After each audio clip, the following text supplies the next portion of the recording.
परम पूज्य गणनाथ श्री सुख सागर जी महाराज साहिब की पावन से चरणों में हमारी भावना करना।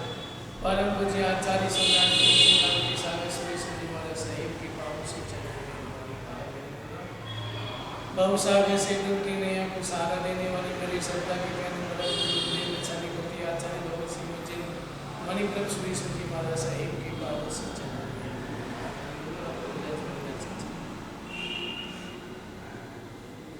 एक संत पेड़ के नीचे बैठे थे और एक व्यक्ति पहुंचा और संत से प्रश्न किया कि ध्यान कैसे करें। संत सुना, जवाब नहीं दिया। दूसरी बार पूछा कि महात्मा जी मैं ध्यान कैसे करूं, ध्यान कैसे करना चाहिए। 2-3 बार ये प्रश्न किया तो महात्मा जी के पास एक बैग था, एक थैला था, उसमें सामान भरे हुए थे, किताबें, पेन, सब भरा हुआ था। महात्मा जी उठे, थैला खाली किया और लेके चल दिया, खाली करके चल दिया। वो व्यक्ति सोचे ही क्या महात्मा जी थैला खाली करके चल दिए क्या। वो पीछे पीछे गया और कहा महात्मा जी आप क्या, मैंने पूछा ध्यान कैसे करना चाहिए, आपने बैग खाली कर दिया और जवाब नहीं दिया। महात्मा जी मुस्कुराए और कहा जिस प्रकार बैग खाली किया वैसे ध्यान करना है तो अपने मन को खाली करें। मन को खाली करने के बाद ही ध्यान कर सकते। मन भरा हुआ हो तो ध्यान नहीं हो। अगर मन में हमारा विचारों से भरा हुआ होता है तो व्यक्ति ध्यान करेगा तो भी ध्यान में भी विचार ही आएगा। चाहे वो सामय करेगा तो विचार आएंगे, चाहे वो पूजा करेगा, मंदिर जाए, कहीं भी जाएगा। अगर मन विचारों से भरा हुआ हो तो वो ध्यान नहीं कर पाता। और ज़्यादातर हमारे मन में यही है, हम जहाँ भी जाते हैं तो मन को भरा हुआ ही ले जाते हैं। आप मंदिर में जाते हैं, चाहे थानक में जाते हैं, सामयिक करते हैं, लेकिन हमारा मन क्या कभी खाली होता है। और जब तक मन खाली नहीं होगा तब तक ध्यान होगा नहीं। ना सामयिक में ध्यान मन लगेगा, ना और किसी क्रिया में मन लगेगा, क्योंकि मन में तो विचार भरे हुए हैं और विचारों की उथल पुथल उथल अटरम सटरम से बराबर वैसे ही मन में अटरम सटरम बातें भरी रहती है और यूं याद नहीं आएगी।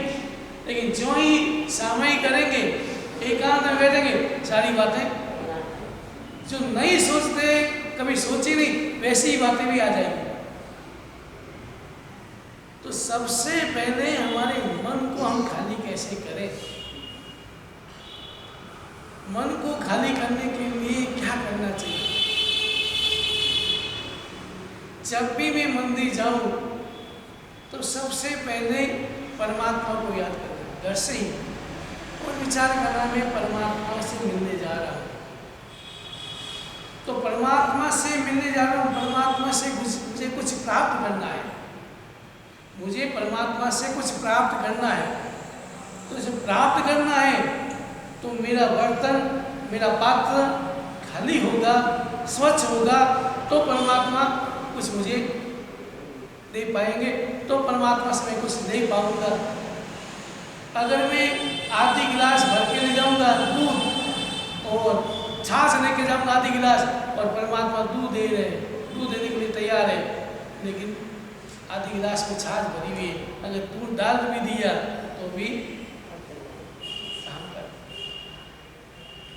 तो या तो हम पूरा भर के ले जाते हैं, मन को पूरा भर लेता था, संसार भरा रहता है, परमात्मा के पास जाके प्रार्थना करते, दर्शन देने से जो भी प्रार्थना करते हैं परमात्मा से, लेकिन परमात्मा कहते हैं मैं क्या करूँ, मैं तुझे क्या दूँ, तुम्हारा पात्र तो पहले से ही भरा हुआ है। जब तक पात्र भरा हुआ तो मैं क्या किस में डालूँ, क्या उपदेश। इसलिए सबसे पहले मन को खाली करो।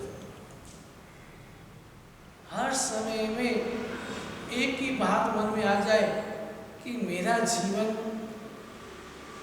जन्म है वह मृत्यु निश्चित है। तो जन्म और मृत्यु के बीच में मैं जो जीवन जीता हूँ, अगर मैं मेरे विचार सम्यक बन जाए, मेरे विचार निर्मल बन जाए और मुझे बोध हो जाए, जो व्यक्ति बोध को प्राप्त कर लेता है तो संसार में रहता है, संसार से हटके रहेगा। वैसे ही हमारे विचार बता रहा हूँ। श्रीपाल महाराज, श्रीपाल जब भी ध्यान करता है खाली होके, श्रीपाल को ना किसी प्रकार के विचार है, ना किसी प्रकार की आसक्ति है, ना किसी प्रकार का अहंकार है, ना किसी प्रकार की श्रीमती द्वेष की भाव, कुछ न द्वेष है, न राग है, न द्वेष है, न कोई और कोई किसी प्रकार की आसक्ति। श्रीपाल आराम से बैठा था तीनों पत्नियों के साथ, बनन सेना, मनन मंजरी, बनन सुंदरी, और अचानक एक व्यक्ति आया है और व्यक्ति ने कहा कि यहाँ से कुछ दूरी कुंडलपुर नगर है, वहाँ के राजा है कनक केतु और इसकी महारानी है कपूर तिलका और उसकी एक इकलौती लड़की है गुण सुंदरी। लेकिन गुण सुंदरी ने ये निश्चय कर लिया कि जो मुझे वीणा वादन में हराएगा उसके साथ ही मैं शादी करूंगा। बहुत से लोग आए, तो शिवपाल विचार करने लगा, सोचा कि मैं भी जाऊं, लेकिन कैसे जा सकता, बहुत दूर है और दिन बहुत कम, मैं पहुंच नहीं पाऊंगा। लेकिन मन को खाली किया, सारे विचारों को हटाया और विचारों को हटा के जब भी वो ध्यान करता नौपद का, खाली होके करता, एकदम मन को निर्मल बना के एकचित होके ध्यान करता। और एकचित किया हुआ ध्यान, अगर मन एकदम लग जाए ध्यान में, किसी साधना में, तो उसका परिणाम मिलता है। अगर मन नहीं है, कितने ही ध्यान करो, महीना 2 महीना कमरा बंद करके कर लो, लेकिन अगर मन खाली नहीं है, जब तक मन खाली नहीं होगा तब तक ध्यान का परिणाम नहीं मिल सकता। इसलिए कई व्यक्ति कहते हैं मैं महाराज से इतनी माला पीता हूँ, संकेश्वर की पीता हूँ, उसकी पीता हूँ, उसकी पीता हूँ, लेकिन शांति नहीं मिलती। क्यों नहीं मिलती? तुम माला तो फेंकते हो, लेकिन तुम्हारा मन तो पहले से भरा हुआ है। तो जब मन भरा हुआ होगा, बात तो भरा हुआ, तो परमात्मा आपको कैसे देंगे, क्या देंगे? इसलिए जब तक मन निर्मल नहीं होता, मन खाली नहीं होता, मन खाली का मतलब हमारी आसक्ति नहीं कम होगी। आसक्ति, जो हमारी आसक्ति है वो ही मेरे मन को भर रखती है। आसक्ति के भाव, ये मेरा, ये तेरा, ये मेरा, ये तेरा, ये आसक्ति के भाव है। और आसक्ति के कारण मेरा तेरा होता है और मेरा तेरा होता है, राग द्वेष हो जाता है, राग द्वेष के भाव आ जाता है। और जब राग द्वेष के भाव आए तो धीरे धीरे सारे विचार बढ़ते रहते। जिस व्यक्ति की आसक्ति समाप्त हो जाए तो अपना मन खाली हो जाएगा। मन को खाली करने के लिए आसक्ति, और आसक्ति का जब तक समझ नहीं आएगी, बोध नहीं आएगा कि मेरा क्या है, ये शरीर भी मेरा नहीं है, तो मैं किसको अपना मानूं? ये शरीर भी मेरा नहीं है, क्योंकि कल इसको भी छोड़ के खाली जाना पड़ेगा, इसको भी जला देंगे लोग, रात में बदल जाएगा, तो फिर मेरा क्या है? अगर जो व्यक्ति ऐसे सोचता है कि मेरा क्या है, शरीर भी मेरा नहीं है, तो मैं अपना किसको अपना कहूँ, मेरा है तेरा, जो भी है साज उपयोग करना है। शरीर जब तक जीवन है, जब तक जीवन है मुझे संसार में रहना पड़ता है, उपयोग करना है। घर में गए, सो गए, आराम से ले लिया, ये मेरा है, ये कितना अच्छा है, कोई भाव नहीं। क्या करना है, मुझे आराम करना है, सो गए, खाना है, खा लिया, कपड़े पहन लिया, लेकिन उसमें आसक्ति नहीं होगी। तो मन में भाव क्या है, मेरा कुछ नहीं, शरीर भी मेरा नहीं, तो आसक्ति नहीं। और जब आसक्ति के भाव नहीं होंगे, शिवपाल के मन में किसी प्रकार की आसक्ति नहीं थी। कभी भी जब समुद्र में मिला तो भी उसने अपने पत्नियों को याद नहीं किया, आसक्ति नहीं थी, दुखी नहीं हुआ, कभी विचार नहीं किया कि मेरी पत्नियों का क्या होगा, मेरे जहाजों का क्या होगा। कभी विचार मेरा था ही क्या, मैं तो घर से खाली निकला था, और वैसे भी मेरा है क्या, शरीर भी मेरा नहीं, तो मेरा क्यों, मैं क्यों दुखी हूँ? कितना बड़ी बात शिवपाल के मन में थी। बाप, अगर हमारी पत्नी एक दो दिन के लिए कोई स्टेशन पर चुक जाए और रुक जाए तो हम साथ बैठेंगे, क्या करेंगे? हल्ला करेंगे, पुलिस को बुलाएंगे, वो करेंगे, छानबीन करेंगे, रोएंगे, दुखी होंगे, हाय मेरी माँ चलेगी, मेरी पत्नी कहाँ चलेगी, क्या हो गया, उसके साथ क्या होगा, मन में कैसे कितने विचार आएंगे। लेकिन शिवपाल को देखो, समुद्र में गिर गया, नहीं जानता कैसे, समुद्र में गिर गया तो भी मन में कोई भाव नहीं। अगर मेरे इसका मिलने का योग होगा तो वापस मिल जाएगी, और योग नहीं होगा तो मैं कितना ही रहूंगा तो मिलने वाली योग होगा मिल जाएगी। पर आसक्ति नहीं, वो ध्यान कर रहा था, बिना मन को खाली करके ध्यान में बैठ गया, और ध्यान में बैठा तो विमलेश्वर देव हाजिर हुआ। विमलेश्वर देव हाजिर हुआ और विमलेश्वर देव ने उन्हें एक हार पहनाया, हार पहनाया शिवपाल, और कहा इस हार का दो प्रभाव है। एक प्रभाव आकाश में उनका भी कहीं भी जा सकते हैं, और दूसरा जो चाहे रूप धारण कर सकते हैं। दो प्रकार का प्रभाव हार का प्रभाव। शिवपाल हाथ हो गया, मन में कोई ये नहीं, अहंकार नहीं, कोई भाव नहीं कि अब देखो मैं क्या करता हूँ, कैसे करता हूँ। लेकिन शिवपाल के मन में ये आया कि उसने वीणा वादन की बात रखी है, तो चलो मैं भी वहाँ जाके थोड़ा कौतूहल देखूं और थोड़ा आनंद लूँ और अपना भाग्य भी आजमाऊं। तो शिवपाल ने सोचा क्या करे, हार आ गया। पहले ने सोच लिया बिना हार तो आकाश मार्ग के बिना तो मैं पहुंच नहीं पाऊंगा, लेकिन जो ये हार आ गया, शिवपाल आकाश मार्ग से उस कुंडल में पहुंच गया। अब कुंडल में पहुंच गया तो शिवपाल ने सोचा में उसके मन में कौतूहल मच गया था, तो मैं अगर ऐसा जाऊंगा तो मजा नहीं आएगा। तो उसने रूप परिवर्तन किया, और रूप परिवर्तन ऐसा बनाया, रूप कुबड़ी का रूप था, कमर झुकी हुई, दो दांत बाल, एक अलग से कुबड़े के जैसा बनाया रूप, और वहाँ रास भवन को जाने लगा। और सभी उनको देखते हंसते, अरे देखो देख कैसा आदमी, कैसा है, कैसा है, हंसी बात कुबड़ी का रूप। अपन भी छोटा बाहुनी आता है ना, पीछे चलते बच्चे लोग में, ए बाहुनी आए, बाहुनी आए, बाहुनी आए, छोटा आदमी एक कौतूहल होता है। वैसे सारे बच्चे पीछे जाने लगे, कुबड़ा है, कुबड़ा कुबड़ा। शिवपाल आराम अपनी मस्ती से चल रहा था, चलते चलते राजभवन पहुंच गए। चौकीदार सैनिक रोका, भाई कहाँ जा रहा है? ये राजकुमार कहाँ जा रहे हैं? तो ये तो वीणा वादन है, मुझे भी जाना है। ए रहने दे। शिवपाल ने सोचा ये ऐसे जाने देने के नहीं, अंदर से सोने की मुद्राएं निकाली और उसको हाथ में दिया। तो ऐसा लगता है रिश्वत वहीं से चलती है, पहले भी रिश्वत चलती थी, इसका मतलब नहीं बोले पहले भी रिश्वत चलती। जो उनको सोने की हार बोल दी तो सोचा कपड़ों के हाथ में जाने दो, जाके बैठ गया, एक कुर्सी बना के बैठ गया। और सब राजकुमार देख रहे अपने वीणा बजा रहे, वो देख रहा है। तो अब वहाँ देखो राजकुमारी को वो शिवपाल दिख रहा है, उसका पूरा रूप दिख रहा है, और बाकी को क्या दिख रहा है? कुबड़ा। तो वीणा बजाने लगा, सब राजकुमार उसने ली, तू क्या करेगा?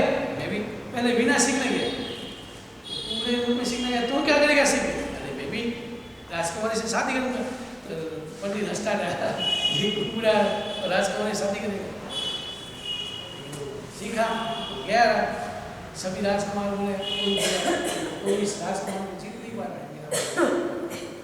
तो शिवपाल कुबड़े को आगे गया, तो मैं भी बजाऊंगा। राजकुमार देखते तू क्या बजाएगा कुबड़ा, तू क्या करेगा, तुम क्यों आए यहाँ पर? तो मैं तो आऊँ शादी करना है, मैं भी करूँगा। तो हंसने लगे, और शिवपाल ने जो वीणा बजाई, एक धूम छेड़ी, ऐसी धूम छेड़ी कि सब लोग मस्ती में आ गए, कई लोग तो सो गए। और जो राजकुमारी धुन सुनी, और 5 मिनट में ही राजकुमारी ने की हार मान। और राजकुमारी उठ के कुबड़े के गले में माला डाली, और जो ही कुबड़े के गले में माला डाली और राजकुमारों को मन में आक्रोश पैदा हुआ कि हमारे जैसे राजकुमारों को छोड़ करके इस राजकुमारी पागल हो गई, इस कुबड़े के गले में माला डाल दी। सारे राजकुमार उसके ऊपर झपटने लगे, कुबड़े के ऊपर, सिपाही के ऊपर, कि माला निकाल दे अभी से, हम बोले रे कुबड़ा हो के। सिपाही ने कहा क्यों भाई, मैंने वो जबरदस्ती माला पहनी, राजकुमारी ने पहना ही, तब मैंने पहनी, तुम कौन हो कहने वाले? तो ज़्यादा करने लगा, तो ऊपर आने लगे। तो सिपाही ने कहा आपको मेरी परीक्षा नहीं, आओ युद्ध के मैदान में। और युद्ध के मैदान में ये सिपाल और जो युद्ध चला, सिपाल ने ऐसे पीछे सारे मुझसे।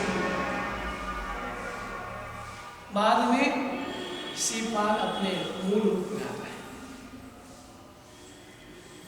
उसके माता पिता भी मैंने देखा कुबड़े के गले में माला देखी तो वो भी थोड़े दुखी हुए कि राजकुमारी पागल हो गई, कुबड़े के गले में माला डाल दी, इसके साथ जीवन बिताएगी, कैसे जीवन बिताएगी? लेकिन अभी वर्तमान में ऐसी होता है, आजकल लड़की को घर वाले माता पिता इतना प्रेम देते, प्यार देते, इसमें लालन पालन करते, बड़ा करते हैं, क्या सोचते हैं कि भी लड़की अच्छे घर में जाएगी, मेरा नाम करेगी, अच्छे संस्कार है। लेकिन आज की लड़कियां माँ बाप को भी भूल जाती हैं, अपने माँ बाप की इज्जत या क्या होगा सब कुछ भूल जाती है और इसमें ले जाती है। कई ऐसे किस्से होते हैं, अच्छे घर वाली लड़कियां, पैसे वाली लड़कियां होती हैं और प्रेम मिल जाती है, ऐसे घर में चली जाती है जिसके अपन कल्पना नहीं कर सकते। अमलनेर में जिस घर में 35 दीक्षा हुई, कोठारी परिवार में 35 दीक्षा एक परिवार में, और उसी घर की लड़की एक मुसलमान के साथ,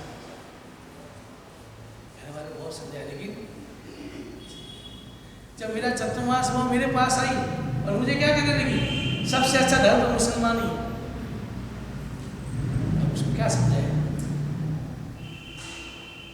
एक तो गलती की, वो अपनी गलती भी स्वीकार नहीं, और क्या कह रही है, धर्म तो वही अच्छा है। अभी विचार करो कि जिस घर में 35 दीक्षा हुई है, इतने अच्छा परिवार है, संस्कारी परिवार था, है आज भी है, और वो लड़की आज मुसलमानों की ड्रेस पहन के आराम से घूम रही और कह रही है धर्म ही अच्छा। ये क्या है? व्यक्ति की मानसिकता ऐसी हो जाती है कि फिर वो कुछ समझता नहीं, सही क्या है, गलत क्या है, जीवन क्या है, वैल्यू इज्जत क्या है, परिवार की, माता पिता की उपकार को भूल जाती कि बड़ा किया, मैंने किस लिए बड़ा किया, इतना लालन पालन किया, पढ़ाया लिखाया, और आज मैं ये कर रही हूँ। तो राजा भी सोचा कि राजकुमारी ये क्या हुआ इसको, इतने अच्छे अच्छे राजकुमार आए हुए, उसके साथ नहीं, और एक कुबड़े के साथ गले में माला डाल, इसके साथ। लेकिन जब सिपाल ने अपना असली रूप प्रकट किया, जो ही सिपाल का असली रूप देखा तो सब देखते देखे क्या क्या इसका चेहरा है, क्या इसका तेज है, क्या इसकी आंखें, क्या भाव है। और जो ही सिपाल और गुण सुंदरी के राजा माता पिता ने देखा, क्या मन में तो पल में जो शोक था बीतने पहले उबड़े उबड़े के, और आज शोक दूर हो गया। और सिपाल के साथ गुण सुंदरी ने गले में माला बनाई, और फिर धूमधाम से उसकी माता पिता ने उनके साथ शादी की, धूमधाम से शादी की, खूब सारा दहेज दिया, खूब सारे नौकर चाकर मंगनी सब कुछ की। और सिपाल बैठा था, दिन बीत रहे थे, महल में कुश्ती रुका, और बाहर में कोई व्यक्ति आता है और उसने कुछ ऐसा बात कही तो सिपाल के मन में भाव आए कि मुझे भी वहाँ जाना है। अब क्या बात हुई, आगे क्या हुआ? बच्चन खान उपवास वाले सोने हुए अपने मंत्री बिहार मस्तम खाई संसागर बड़ी ठाणे सर्व समय होता है पानार बॉसी सार बॉसी मोटी सुनने तक सत्संग बच्चन गणन दिशा वालों सब बड़े सब समय होता है पाना से दिन गाली ना अच्छे लोगों ना सचित ना नाम बॉसी तपस्या चालू है लेकिन गुप्त चालू है नाम अभी नहीं बताएंगे चालू है एक बात पक्की चालू है लेकिन नाम नहीं बताना जब आएगा समय आएगा तो नाम बताएंगे और सी साठ बॉसी मोटी सुनने जो चुन प्यारा वैष्णव पानी गए जाना तक सत्संग बच्चन दिशा में समझता है आमिले में कुछ करे देवले में सभी लोग को चुप ठाणे गण माता के समस्त समझता है एकाश नंबर अपनी व्यवस्था में सत्संग सारी और समझता और ये ठाणे गण माता के समस्त समझता है माने शरीर नाले वचन बोलने में सचित नाम नहीं मेरी बात को रखेंगे चतुर्मास पूरे चतुर्मास इतिहास पूरा चतुर्मास तपस्या हो गई एक इतिहास आज का नियम सबको प्रणाम करते ही हैं, पीछे वाले सब करते हैं, खाली धोखे की